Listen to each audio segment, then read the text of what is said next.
बाबा बाया कौन कहते वेदमय अटे जगत जगतमय वेद पंडिते जाहाको कहती करुथांती से भेद गुरु स्वामी अंतर्जामी है प्रभु आनंद कंद दुख हारी जगतपति है जय सच्चिदानंद ब्रह्माक मुखरु होइछि परावेदनु श्रुत मुखमंडल को बोलती बुद्धि वेद बोलित गुरु स्वामी अंतर्जामी है प्रभु आनंद कंद दुख हारी जगतपति जय सच्चिदानंद आहा एक वेदु काले होइला चारि वेदर सृष्टि चक्षु मुख नासा श्रवण एही चारि भागटी गुरु स्वामी अंतर्जामी है प्रभु आनंद कंद दुख हारी जगतपति जय सच्चिदानंद आहा एही बेदुसिना होइछि काले नाना आकार काहार तत्व के बुझिब होई मानव छार गोविंद गोविंद गोविंद जय राधे गोविंद नंदर नंदन प्रभु हे भज परमानंद ओंकार ही वेद स्वरूप जगत रे पुरिछि नीलाचले दारु रूप रे नित्य लीला करुछि गुरु स्वामी अंतर्जामी है प्रभु आनंद कंद दुख हारी जगतपति है जय सच्चिदानंद ये जगत होचंती वेदमय आउ जगतमय हैला वेद किपरि ना पंडित ये वेदर चर्चा करिथांती आमे मध्य जेतेबेले एक आजिर अध्याय को शुभारंभ कलु जो तू ये अध्यायटी बोलीटी वेदर बोली तू एक वेद पाठ करी आरंभ कलु ए वेद निश्रुत किपरि हेचंती नमस्ते जगताधार शंख चक्र गदाधर जन्नाभि पंकजा देवा जात हं विश्व सृष्टि कृत ए वेद किपरि सृष्टि हेचंती ना ब्रह्मांकर मुख निश्रुत वाणी चतुर्मुखरे ब्रह्मा निजे कौन करे ना चारि प्रकार वेद को सृष्टि कले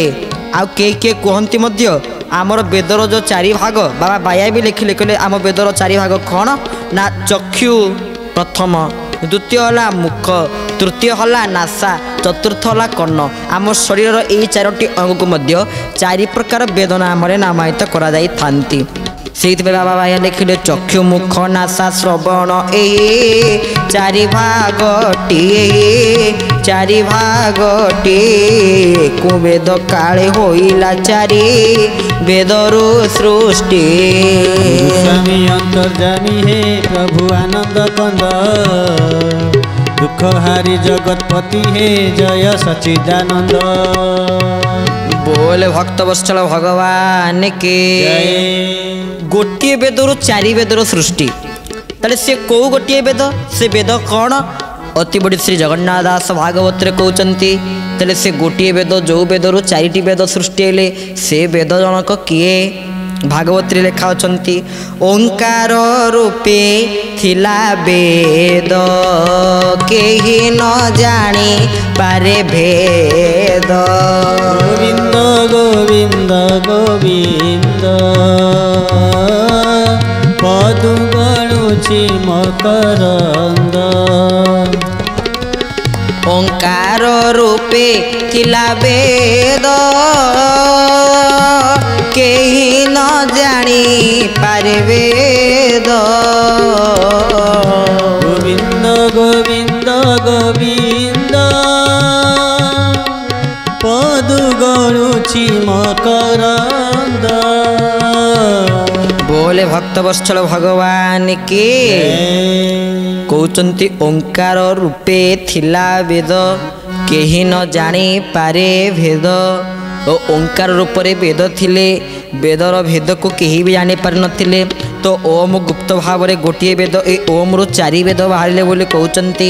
बाबा बाइया सेति पई लिखिले कहले एहु वेद सिना हेछि काळे नाना आकार आमे देखुचे मनुष्यर आकार आकृति भिन्न भिन्न से किपर हिछि ना एही वेदरु हेछि कहार तत्व के बुझिबो होई मानव छार ए वेदर तत्व को बा किए बुझी पारिबो केही भी जानि पारिबे नाही। तेणु बाबा बाइया पुनर्बार कौन लिखुंट वेद कौन आम कहलु ओंकार रूपी थिला वेद ए ओम सहित बाबा बाइया कि सुंदर भाव जड़ित होती आसतु शुणा बाबा बाइया कौन लिखिले ना ओंकार ही वेद स्वरूप जगत रे पूरी नीलाचले दारो रूप रे नित्य लीला करुची। स्वामी अंतर्जामी हे प्रभु आनंद कंद दुख हारे जगतपति हे जय सच्चिदानंद। आहा एकाक्षर मंत्र बोलिण ओंकार को कहती जननी जठरु जन्म शिशु ध्वनि करती। गोविंद गोविंद गोविंद जय राधे गोविंद नंदर नंदन प्रभु हे भज परमानंद। आहा से ही ध्वनि बुझी न पारे माया जड़ित जीव शिशुर कंदन बोलिण सर्वे करती भाव। स्वामी अंतर्जामी हे प्रभु आनंद कंद दुख हारी जगतपति हे जय सच्चिदानंद। बोल श्री भक्त वत्सल भगवान की बाबा लिखिले ओंकार ही वेद स्वरूप जगत रे पूरीचंती अर्थ ओंकार रूपे थिला वेद केही न जानी पारे भेद यार भेद को केही भी जानी पारे नथिले। लिखिले जे नीलाचले दारु रूप नित्य लीला करुछि ओंकार ही वेद स्वरूप जगत रे पूरीछि। जगन्नाथ महाप्रभु हेले वेदांत विद्या प्रतिपादित प्रभु वेद गुप्त भाव रे ओम थिले आ से नीलाचलवासी नीलाचलपति महाप्रभु श्री जगन्नाथ दारु स्वरूप ओंकार भाव को पाथ्य कर लीला विरंचना करुचंती। एइथिपाई तो महापुरुष अच्युतानंद गोटे सुंदर कथारे बुझे कहउचंती एई जगन्नाथ मूर्ति चारि वेदे गुपत चारि वेदे गुपत यंत्र मंत्र भेद करिण गुरु कहन्ति तत्व। अच्युत अच्युत अच्युत जय जय अच्युत तब पादे गली शरण बारे दिय आशीष। भज नीलाचलपति की एकाक्षर प्रमाण जे जेते मार्गे भ्रमाइले केबे न हेबुआन। अच्युत अच्युत अच्युत जय जय अच्युत तब पादे गली शरण बारे दिय आशीष। बोले भक्त वत्सल भगवान की कहले भज नीलाचलवासी की एकाक्षर प्रमाण अर्थ महाप्रभु जगन्नाथ एकाक्षर ब्रह्म कारण ब्रह्म को द्विधांश व्याकरण करा जाय अछंती कौन कौन गोटे अणाक्षर ब्रह्म आ गोटे एकाक्षर ब्रह्म। अणाक्षर ब्रह्मकर आप देखिए अ थिबो तार चिन्ह अ पांचटा फला थिबो पांचटा फला ओ फला थिबो हर्षौ थिबो फला पांचटा फला थिबो सेमती एई जो ओम देखुचंती जेमती अ आपणकर इति आमे सिना कहि दुची एकाक्षर को ओम किंतु अणाक्षर जो अक्षरटी ताको आपण माने केही पढ़ी पारिबे नै अ अछि तार पुणी ओ अछि उकार अछि इकार एकार इत्यादि प्रकार आकार सीट अच्छे पांच प्रकार आकार अच्छे सेमती ये अणाक्षर तत्व मात्र एकाक्षर तत्व कौन ना ओम ओम कौन ना ओम हला पांचटी पुड़ा विशिष्ट कौन कौन से पांचटी पुड़ा ना प्रथम पुड़ा नाम हेले तारक द्वितीय पुड़ा नाम हेले दंडक तृतीय पुड़ा नाम हेले कुंडली चतुर्थ पुड़ा नाम हेले अर्धमात्रा पंचम पुड़ा ना हला बिंदु ये पांचटी पुड़ा ओमर तो महाप्रभु जगन्नाथ को मुख को टिके देखी दिंतु महाप्रभु को मुहाला संपूर्ण ओम बोली बाबा लिखिले नीलाचल नीलाद्री कंदरानंदी मंदरायण वंदितं वंदे मंदार वंदारम इंदिरांग मंदिरांग अर्थ प्रभु जो नीलाद्री नीलाद्री नीलाजुक्त अद्री जो नीलाचल सी अचल अचल मोर सचल होती महाप्रभु श्री जगत्रनाथ जगन्नाथ नीलाचल जो विराजमान करिसंती कौ स्वरूप धारण करिसंती ना एकाक्षर ब्रह्मर स्वरूप धारण करिसंती एकाक्षर मंत्र हला ओम एकाक्षर स्वरूप को धारण करी महाप्रभु श्री जगन्नाथ तांग मुखमंडल को देखनु तांग मुख हला संपूर्ण ओम ना एकाक्षर मंत्र होचंती ओम तो महाप्रभु जगन्नाथंकर ये जो मुखमंडल को आप देखिए तांकर दुईटी आखि दुईटी चक्षु शशि सूर्य नेत्र बोली कह जाए से महाप्रभु जगन्नाथकर दुई चक्षु कौन ना तारक दंडक जो नाली नाली ओठ कुंडली अर्धमात तापर गोटे सुंदर बिंदु मध्य महाप्रभु मुखरे अच्छी आपण गले महाप्रभु जगन्नाथ मुख को देखा ओंग बोइले ओ कर ये तो बाबा लिखिले देखो कवि सम्राट उपेन्द्र भंज एवं विश्वगुरु बाबा बायांकर बाया गीतार कि सामंजस्य जननी जठरु जनम शिशु ध्वनि करती से ही ध्वनि बुझी न पारे माया जड़ित पंथी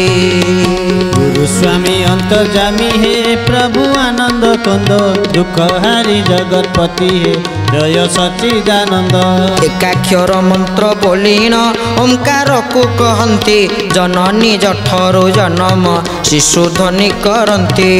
स्वामी अंतर्जामी हे प्रभु आनंद कंद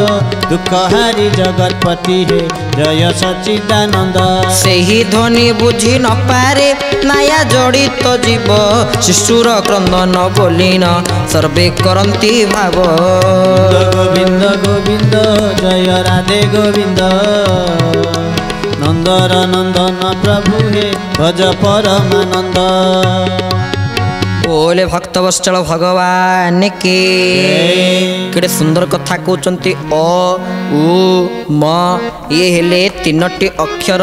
ओम तीनोटी अक्षर ओंकार रु जन्मिछि 3 रु 50 वर्ण जे काले जात होइछि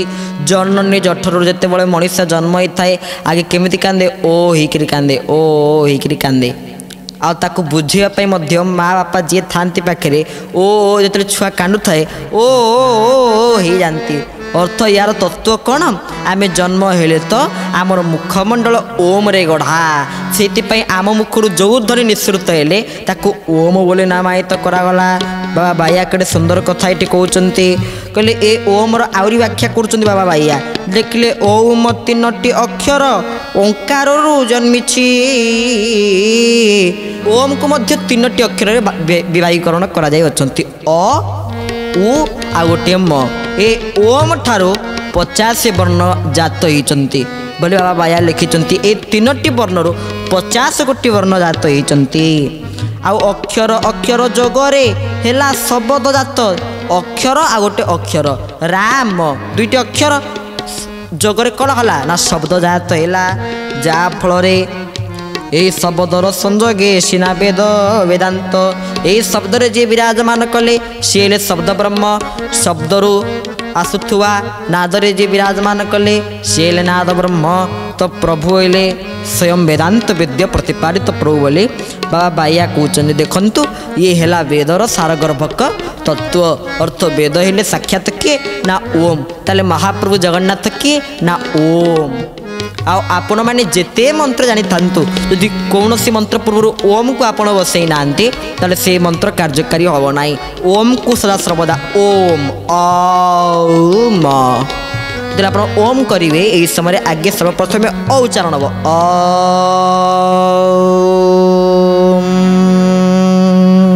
ये तीनोटी अक्षर जमी उच्चारण आपण मान रोथुव आसलक ओम ना अ उ म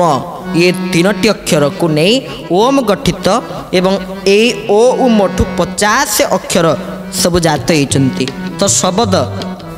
ये अक्षर जात होती कारण गोटे पिलाटे थिला ठाकुर पाखे जाए फुसफास होकर खाली मंत्र गाऊ थाए बाबा थे पचारे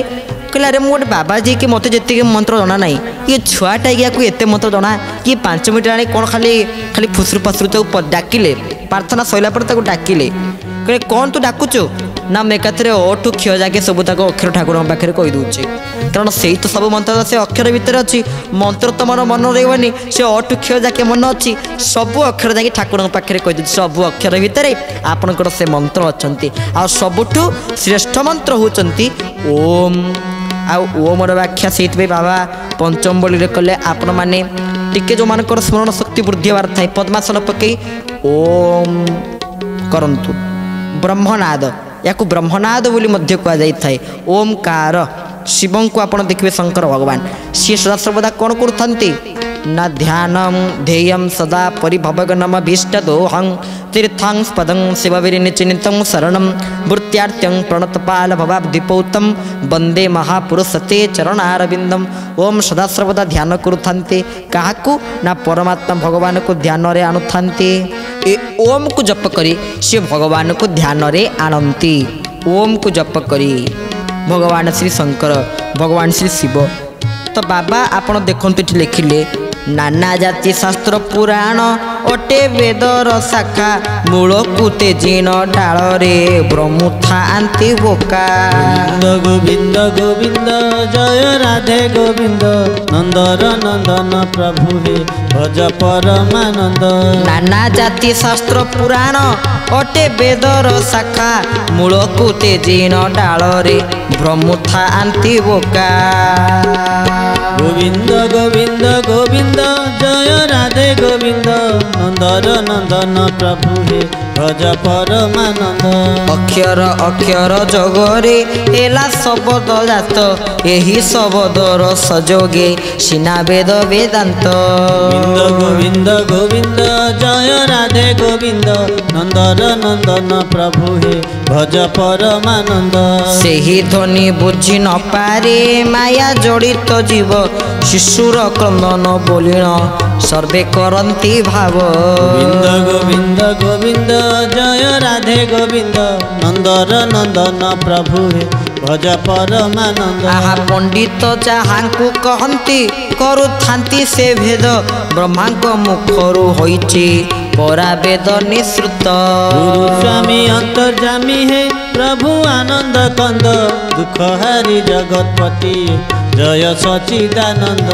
बोल श्री भक्तवत्सल भगवान के जय। बाबा लिखिले नाना जाति शास्त्र पुराण ये जेते प्रकार शास्त्र पुराण आम जहाँ को किसी देखुचे ये सब कहार शाखा ना ये है वेदर शाखा मूल को तेजी न डाल रे ब्रह्म थांती बोका आम वेद मूल को जानुने डाल रे ब्रह्मुचे ताले आम बोका नुहे एठी बाबा बाया आमको बोका बोली संबोधन कले आ गोटे कथार बाबा वैकुनाथ आमको बोका बोली संबोधन करिसंती कौन कहिसंती दिने हरिंकु न भजिलु बोकारे दिने हरिंकु न भजिलु बोकारे दिन गलाणी दिन गलाणी गणी गणी टंकारे दिने हरिकु न भजिलु बोकारे दिने हरिकु न भजिलु बोकारे दिन गलाणी गणी गणी टंकारे दिन गलाणी गणी गणी टंकारे बोले भक्तवत्सल भगवान के एठी बाबा आमको बोका बोली संबोधन करुचंती लिखिले नाना जाति शास्त्र पुराण अटे वेदर शाखा मूल को तेजिन डाल रे ब्रह्म थांती बोका आमे समस्ते बोका बोली बाया संबोधन कले सेपटे गुरुदेव लिखिले दिने हरि को न भजिलु बोकारे दिन गलाणी गणी गणी तोर टंकारे ए बोका तोर दिन हरि को भजन करी गलाणी ताले दिन केमिति गला ना दिन गलाणी गणी गणी तोर टंकारे दिन टंका गणी गणी गला मात्र दिन भगवान को नाम नहीं नहीं गला नहीं आमे आम दुर्लभ जन्म को अगाड़ी करी बसिचे मनरे हरि भजन छाड़ी मनरे हरि भजन दुर्लभ जन्म दुर्लभ जन्म तू कलु अगाड़ी मनरे हरि भजन आमे हरि भजन को परित्याज्य करी राम नाम में आलसी भोजन में होशियार राम नाम रे आलस्य को जागृत करी भोजन रे होशियार भोजन रे आम मन को आमे जागृत कले राम नाम रे आलस्य को जागृत करी भोजन रे आलस्य को वर्जन करदेले आउ केतरे बुझीवा ना जेते बड़े बुढ़ा हवा 85 वर्ष बयस रे जाके बुझीवा अरे ना ना जीवन सारा भगवान को नाम लेने एबे टिके नाम दिए दिन नाम दे दे दे दे लोक गला एबे टिके भगवान को नाम तुंडरे मु धारण करे सेते बेले जाई मनुष्य जानिबो जेते बड़े बापा को निजे कांधे रे बसई नहीं जाउथुबो होथु हरिनाम सत्य है राम नाम सत्य सेते बेले जाई आनिबो प्रकृति जीवन रे सत्य हला भगवान को नाम प्रभु को नाम हला सत्य आ से निजे ही होचनी सत्य तो बाबा कहया को चाहउचंती मूल होचंती वेद निगमम कल्पतरर गणितं श्रीमद् भागवत सी वेदर एक शाखा मात्र वेद होचंती मूल निगमम कल्पतरर गणितं भागवत महापुराण श्रेष्ठ पुराण निगम शब्दर अर्थ होचंती वेद एक वेद कल्प वृक्षर फल होचंती शाखा भी नुहे प्रभु वेदकल्प वृक्षर गोटे फल होचंती श्रीमद् भागवत जहाँकि परिपक्व फल वेद जदि गोटे कल्प वृक्ष हुए तार फल स्वरूप होचंती श्रीमद् भागवत यही भागवत को आमे घरे घरे पढ़ुचे तार तो प्रकारांतरे वेद को मध्य आमे पढ़ुचे वेद को चारि भाग रे विभक्त करागला कौन कौन ना ऋग वेद साम वेद अथर्व वेद यजुर्वेद ये चारि प्रकार वेदर प्रतिष्ठा करागला आउ एइति आपण देखिबे शंकराचार्य जेते बळे कौन सी स्थान को जानती बा मंच को जानती वेद उच्चारण होउथवे तेणु वेद ही भगवान को आराधना करिवार मार्ग ये होची वेदर महिमा तो आज तो समय हो जाइए आज कथा को ये विश्राम दौचे पढ़ी शेष भगवान कर दिवार नाम संकीर्तन कथा को विश्राम जय राधे श्री राधे राधे राधे प्रिया प्रिया जय राधे श्री राधे राधे राधे प्रिया प्रिया जय श्यामा श्री श्यामा श्यामा श्यामा प्रिया प्रिया जय श्यामा श्री श्यामा श्यामा श्यामा प्रिया प्रिया बोल भक्तवत्सल भगवान के जय।